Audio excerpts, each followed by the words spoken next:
Hi all, welcome to football arena. ഈ summer transfer ജാലകത്തിൽ ഒരു റൈറ്റ് ബാക്ക് താരത്തെ സ്വന്തമാക്കാൻ FC ബാഴ്സലോണക്ക് താല്പര്യമുണ്ട്.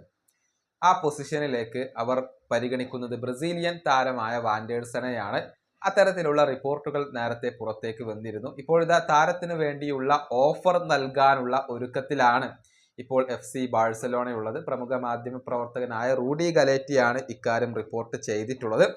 അതായത് ഫ്രഞ്ച് ക്ലബ്ബായ മൊണാക്കോക്ക് വേണ്ടി കളിക്കുന്ന ബ്രസീലിയൻ താരമാണ് വാൻഡേഴ്സൺ.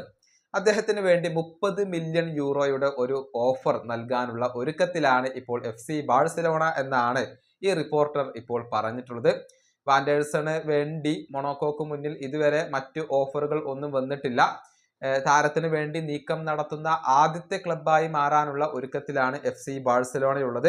മാത്രമല്ല മൊണാക്കോ താരത്തിന് വേണ്ടി ഏറെക്കുറെ 30 മില്യൺ യൂറോയൊക്കെ തന്നെയാണ് പ്രതീക്ഷിക്കുന്നത്. അതുകൊണ്ട് തന്നെ ഈ ഫ്രഞ്ച് ക്ലബ്ബ് ബാഴ്സയുടെ ഓഫർ സ്വീകരിക്കാൻ സാധ്യതയുണ്ട് എന്നാണ് റിപ്പോർട്ടുകൾ ചൂണ്ടിക്കാണിക്കുന്നത്. ഏതായാലും ഒഫീഷ്യൽ ആയിക്കൊണ്ടുള്ള ചർച്ചകൾ അധികം വൈകാതെ തന്നെ ആരംഭിച്ചേക്കും. കാര്യങ്ങൾ നല്ല രൂപത്തിൽ പോവുകയാണെങ്കിൽ ഈ ബ്രസീലിയൻ റൈറ്റ് ബാക്കിനെ നമുക്ക് FC ബാഴ്സലോണയിൽ കാണാൻ കഴിയും എന്നുള്ളതാണ്. ബാഴ്സക്ക് താല്പര്യമുള്ള താരമാണ് വാൻഡേഴ്സൺ. കഴിഞ്ഞ ലീഗ് 1-ൽ 29 മത്സരങ്ങൾ ഇദ്ദേഹം കളിച്ചിട്ടുണ്ട്. ഒരു ഗോളും 3 അസിസ്റ്റുകളും ഇദ്ദേഹം സ്വന്തമാക്കിയിട്ടുണ്ട്. മാത്രമല്ല ബ്രസീലിയൻ ദേശീയ ടീമിന് വേണ്ടി 7 മത്സരങ്ങൾ കളിച്ച് പരിചയമുള്ള താരം കൂടിയാണ് വാൻഡേഴ്സൺ. ഈ വീഡിയോ അവസാനിപ്പിക്കുന്നു. അടുത്ത വീഡിയോയിൽ വീണ്ടും കാണാം.